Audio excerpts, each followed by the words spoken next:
YouTube class में आपका स्वागत है। आज हम पढ़ रहे हैं BCom part second paper second का टॉपिक स्कंद विनिमय प्रपत्रों के विरुद्ध ऋण।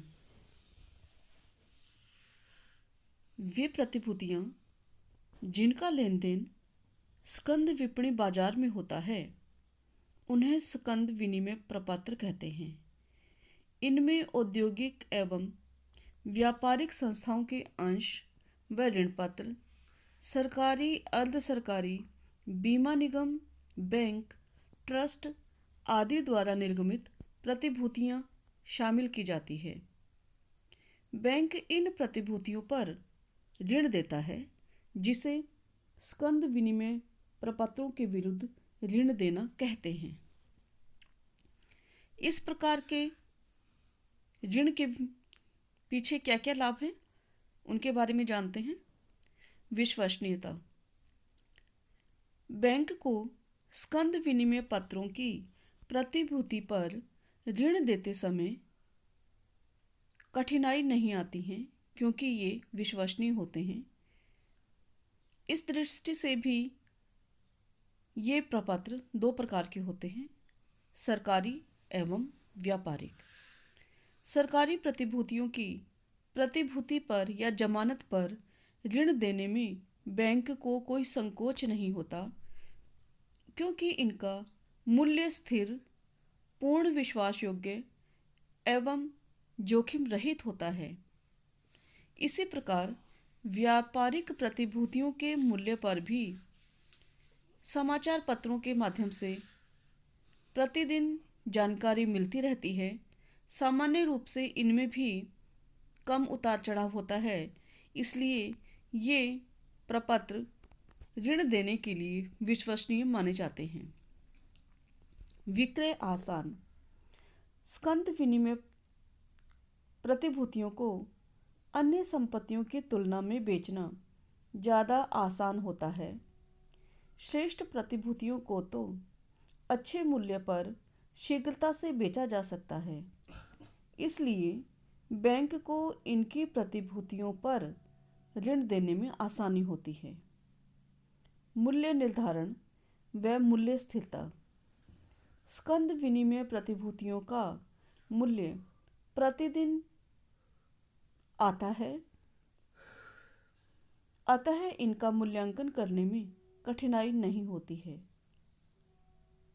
साथ ही अच्छी संस्थाओं व कंपनियों की प्रतिभूतियों के मूल्य स्थिर रहते हैं या अपवाद स्वरूप यदि कभी गिरावट भी आती है तो भी इसकी जानकारी स्टॉक एक्सचेंज से मिलती रहती है। इसलिए प्राय ख्याति प्राप्त ऋणियों की प्रतिभूतियों का मूल्य स्थिर रहता है। स्वामित्व का निर्धारण। अन्य संपत्तियों की तुलना में इन प्रतिभूतियों के मालिक की जानकारी करना सुविधाजनक रहता है। यदि अंश या ऋण पत्र रजिस्टर्ड है तो कंपनी से पूछकर स्वामित्व का निर्धारण तुरंत किया जा सकता है। वाहक प्रतिभूतियों में इसकी आवश्यकता भी नहीं होती है क्योंकि ऐसी प्रतिभूतियां वे होती हैं जो जिसके पास होती है वही उसका स्वामित्व अधिकार रखता है। वाहक प्रतिभूतियां वे प्रतिभूतियां होती है जिसके पास होगा वही उसका स्वामी होगा। ऋण सुविधा। इनके आधार पर ऋण देने से बैंक को यह लाभ होता है कि बैंक अपने केंद्रीय बैंक से ऋण ले सकता है, यानी इन प्रतिभूतियों के आधार पर बैंक अपने शीर्ष बैंक से ऋण ले सकता है। ऋण भार में कमी। ऐसी प्रतिभूतियों पर कालांतर के साथ साथ लाभांश, ब्याज आदि प्राप्त होता है जिससे बैंक ऋण आदि के विरुद्ध जमा करता रहता है और ऋण भार में भी कमी आती रहती है। स्थान परिवर्तन व रखने की सुविधा। इन प्रतिभूतियों को एक स्थान से दूसरे स्थान पर ले जाना आसान होता है। अलग से गोदाम आदि का व्यय नहीं करना पड़ता। अन्य संपत्तियों को सुरक्षित रखना व्यय मुक्त होता है। सावधानियां। बैंक को इन प्रपत्रों पर ऋण देने से पहले अनेक सावधानियां रखनी पड़ती है। यद्यपि लाभों से तो यही ज्ञात होता है कि स्कंद विनिमय पत्रों से अगर इनके आधार पर ऋण दिया जाता है तो वो सुरक्षित है, विश्वसनीय, लेकिन फिर भी बैंक को अनेक सावधानियां रखनी चाहिए। कौन कौन सी सावधानियां हैं? व्यवसाय की प्रकृति। कंपनी के अंशों व ऋण पत्रों का मूल्य में परिवर्तन बहुत कुछ उस कंपनी की प्रकृति पर भी निर्भर करता है। कुछ व्यवसायों की प्रकृति अधिक स्थायित्व की होती है तो कुछ की परिवर्तनशील की। स्थिर प्रकृति के व्यवसाय जैसे वस्त्र उद्योग आदि और परिवर्तनशील प्रकृति के उद्योग जैसे चाय, रबड़ आदि। व्यवसाय की प्रकृति को ध्यान में रखते हुए बैंक को उस कंपनी की प्रतिभूतियों के आधार पर ऋण स्वीकृत करना चाहिए। अंशों के प्रकार। कंपनी के अंश भी दो प्रकार के होते हैं, समता अंश व पूर्वाधिकारी अंश। पूर्वाधिकारी अंशों पर पूंजी व लाभांश दोनों ही पहले प्राप्त करने का अधिकार होता है, अतः इन बैंकों को इनके आधार पर ऋण देना ज़्यादा सुरक्षित रहता है। समता अंश पर अनिश्चितता रहती है, इसी कारण इनके मूल्यों में ज़्यादा उतार चढ़ाव देखने को मिलता है, अतः ऋण देते समय सावधानी बरतनी चाहिए। प्रबंध एवं सुदृढ़ता।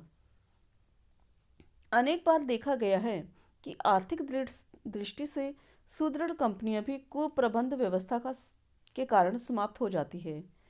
कुप्रबंधन अपने स्वयं के साथ साथ अन्य बैंक के संसाधनों में भी नुकसान पहुंचाता है, अतः बैंक को कंपनियों की प्रतिभूतियों की जमानत पर ऋण स्वीकृत करने से पूर्व कंपनी के प्रबंधक और सुदृढ़ता पर भी विचार करना चाहिए। उचित मार्जिन। अंशों या प्रतिभूतियों का बाजार मूल्य व ऋण की राशि का अंतर मार्जिन कहलाता है। प्रतिभूतियों की बाजार मूल्यों के उतार चढ़ाव के कारण बैंक को ऋण की राशि स्वीकृत करते समय उचित मार्जिन का ध्यान रखना चाहिए। सरकारी व अच्छी कंपनियों की प्रतिभूतियों में मार्जिन राशि व साधारण कंपनियों के अंशों पर मार्जिन राशि भिन्न भिन्न रखी जा सकती है। पूर्ण प्रदत्त अंशों पर ऋण। कंपनी के अंशों पर कितनी राशि चुकाई गई है या चुकाई जानी है के आधार पर ऋण देना चाहिए। बैंकों को पूर्ण प्रदत्त अंशों पर ही ऋण देने का प्रयास करना चाहिए, अंशतः चुकता अंशों पर नहीं।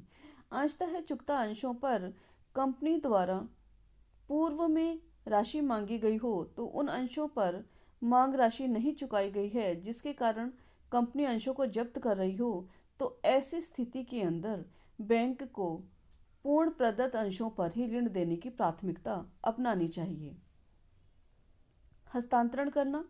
बैंक प्रतिभूतियों की जमानत पर ऋण देता है और उसे ऐसा ही प्रतिभूतियों को अपने नाम से हस्तांतरण करवा लेना चाहिए या रिक्त हस्तांतरण करवाकर अपने पास रखना चाहिए। रिक्त हस्तांतरण की दशा में संबंधित कंपनी को ऐसे हस्तांतरण के बारे में सूचना देनी चाहिए ताकि इन अंशों के संबंध में ऋणी के विरुद्ध प्राथमिकता का अधिकार बना रहे। संबंधित कंपनियों को सूचना देने से जाली हस्तांतरण की जानकारी भी प्राप्त हो जाती है। शीघ्र बिक्री योग्य। ऐसी प्रतिभूतियों की जमानत पर ही ऋण देना चाहिए जिनकी बाजार में शीघ्र व सुलभ बिक्री संभव हो। अनेक कंपनियों के अंश बाजार में होते हैं, उनके भाव भी बताए जाते हैं लेकिन उनके ग्राहक नहीं होते। ऋणी द्वारा ऋण का भुगतान न करने पर इस गुण वाली प्रतिभूतियों को आसानी से बेचकर ऋण की राशि की पूर्ति की जा सकती है। स्वामित्व के संबंध में सद्भावना एवं सद्विश्वास। बैंक द्वारा प्रतिभूतियों को स्वीकार करते समय पूर्ण सद्भावना व सद्विश्वास से कार्य करना चाहिए।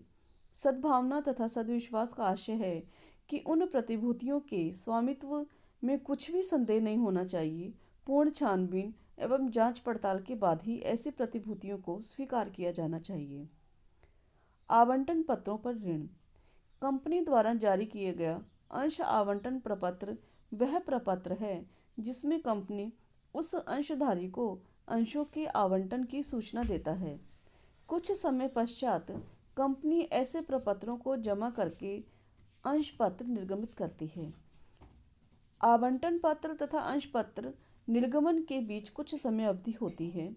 यदि कोई व्यक्ति इस बीच की समय अवधि में ऋण प्राप्त करना चाहता है तो उसे बैंक आवंटन प्रपत्र के आधार पर ऋण दे सकता है। ऐसा दिया गया ऋण भी उन अंशों की प्रतिभूति पर दिया गया ऋण ही माना जाता है जो कि आवंटन पत्र की सहायता से कंपनी को प्राप्त होने हैं। बैंकों को आवंटन पत्र पर ऋण देते समय यह देखना चाहिए कि कितनी राशि उन पर और चुकाना शेष है।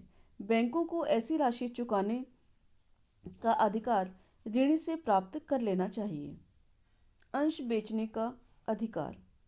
बैंक जिन अंशों को प्रतिभूति में रखकर ऋण देता है, ग्राहक से अधिकार पत्र पर हस्ताक्षर करा लेना चाहिए ताकि ऋण भुगतान में त्रुटि की अवस्था में उन्हें बेचने में किसी प्रकार की समस्या का सामना न करना पड़े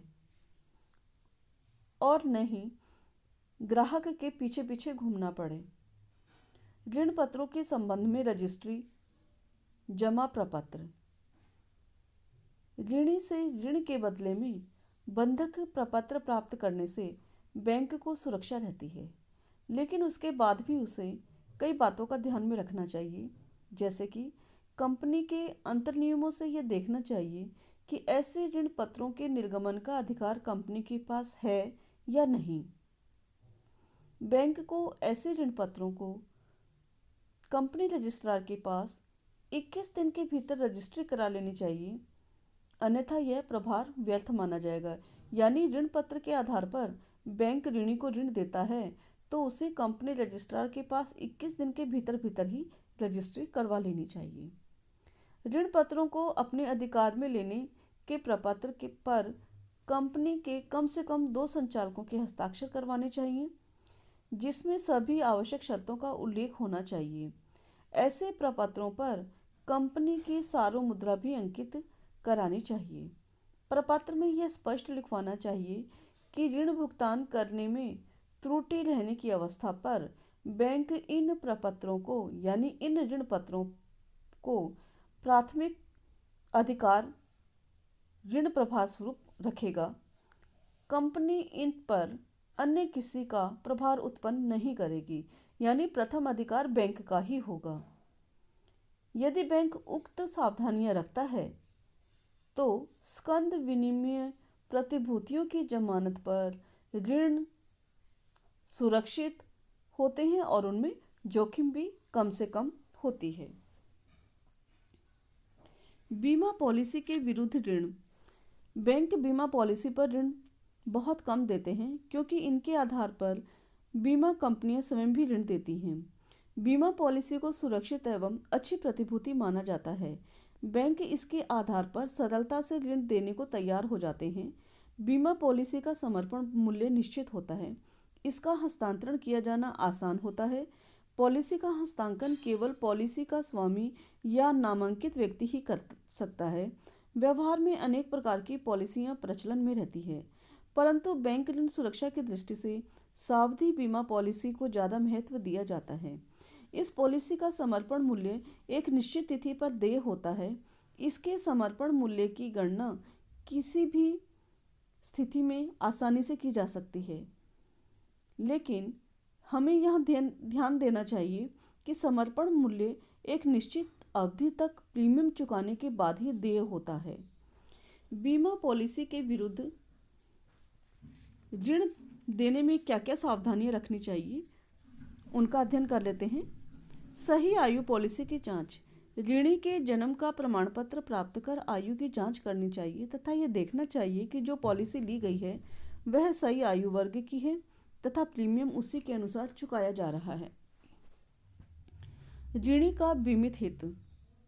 बैंक ऋण स्वीकृत करने से पहले यह देखना है कि ऋणी का बीमा पॉलिसी में बीमित हित है या नहीं।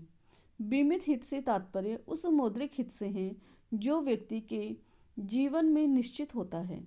ऋणी का हित ऋण के आवेदन करते समय ऋण का भुगतान करने तक बीमा पॉलिसी में होना चाहिए। बीमा प्रीमियम का भुगतान। जिस पॉलिसी के आधार पर ऋण दिया जा रहा है उस पॉलिसी की प्रीमियम समय पर चुकाई गई है या नहीं, साथ ही ऋणी से इस बात को भी लिखवा लेना चाहिए कि भविष्य की प्रीमियम भी वह समय समय पर बराबर चुकाता रहेगा। बीमा पॉलिसी को बंधक रखना। बैंक ऋणी को ऋण देने पर बीमा पॉलिसी को बंधक करता है, जिसका आशय है कि ऋण भुगतान में चूक करने पर पॉलिसी की राशि बीमा कंपनी से बैंक को प्राप्त करने का अधिकार होगा। समर्पण मूल्य का निर्धारण। बैंक को ऋण की राशि स्वीकृत करने से पूर्व उस दिन तक पॉलिसी का समर्पण मूल्य क्या है इसकी गणना करनी चाहिए, क्योंकि इसके आधार पर ही ऋण की राशि स्वीकृत होती है। मार्जिन राशि। समर्पण मूल्य की गणना के बाद ऋण की राशि निर्धारित करते समय मार्जिन राशि को ध्यान में रखना चाहिए। ऋण की राशि किसी भी स्थिति में राशि व निर्धारित अवधि का ब्याज मिलाकर समर्पण मूल्य से कम ही होनी चाहिए। सावधि बीमा पॉलिसी पर ही ऋण। बैंक को हमेशा सावधि बीमा पॉलिसी पर ही ऋण देना चाहिए, क्योंकि इसमें समर्पण मूल्य की राशि निश्चित होती है व समय पर देय होती है। बीमा पॉलिसी पर प्रभार। बैंक को ऋण प्रदान करने से पूर्व बीमा पॉलिसी पर प्रभार निश्चित करना चाहिए, जिससे भुगतान त्रुटि की अवस्था में स्वयं को हानि होने से बचाया जा सके। लाभ। बैंक द्वारा बीमा पॉलिसी पर ऋण देना अपेक्षाकृत अधिक सुविधाजनक और लाभपूर्ण माना जाता है। इसके अनेक लाभ हैं जो इस प्रकार हैं। ऋण सुरक्षित। बैंक द्वारा बीमा पॉलिसी पर दिया गया ऋण अपेक्षाकृत अधिक सुरक्षित रहता है। बैंक सुरक्षा की दृष्टि से बीमा पॉलिसी को विश्वास बंधक या वैधानिक बंधक के रूप में अपने पास जमा करा लेता है। विश्वास बंधक में बैंक अपने पास ऋणी की बीमा पॉलिसी रख लेता है, लेकिन बैंक के पक्ष में बीमा पत्र का हस्तांकन नहीं होता है, जबकि वैधानिक बंधक में दोनों ही बातें होती है। विश्वास बंधक का प्रचलन ज़्यादा रहता है क्योंकि ऋण देते समय ज़्यादा कानूनी कार्यवाही नहीं करनी पड़ती है। आवश्यकता होने पर ही समझौते के आधार पर बाद में ऋणी से हस्तांकन की प्रक्रिया पूरी कर ली जाती है, जिसमें कठिनाई नहीं होती है। बीमा पॉलिसी का मूल्यांकन आसान। बीमा पॉलिसी का मूल्यांकन करना आसान होता है क्योंकि इनका समर्पण मूल्य बीमा कंपनी द्वारा बता दिया जाता है। बैंक स्वयं भी आसानी से निश्चित सूत्र की सहायता से मूल्यांकन कर सकता है। बीमा पॉलिसी पर 2 साल या अधिक का प्रीमियम चुकाने पर ही समर्पण मूल्य बनता है। जितना ज़्यादा अवधि का प्रीमियम चुकाया जाता है, समर्पण मूल्य भी उतना ही ज़्यादा होता है। बीमा पॉलिसी की परिपक्वता। निश्चित अवधि पूरी होने या इससे पूर्व बीमक की मृत्यु होने पर पॉलिसी की राशि स्वतः ही देय हो जाती है तथा बीमा कंपनी इसका भुगतान कर देती है।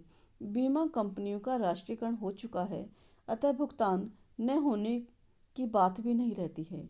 इसका लाभ यह रहता है कि बैंक को ऋणी द्वारा ऋण के भुगतान की त्रुटि पर आसानी से प्रतिभूति की राशि प्राप्त हो जाती है। समर्पण मूल्य में सामयिक वृद्धि। यदि ऋणी की व बीमा पॉलिसी का प्रीमियम समय समय पर चुकाता रहता है तो ऐसी पॉलिसी के समर्पण मूल्य में वृद्धि लगातार होती रहती है और इससे बैंक अपना ऋण ज़्यादा सुरक्षित कर सकता है। इस प्रकार बीमा पॉलिसी पर ऋण देने से भी बैंक की राशि सुरक्षित रहती है और जोखिम भी कम रहता है।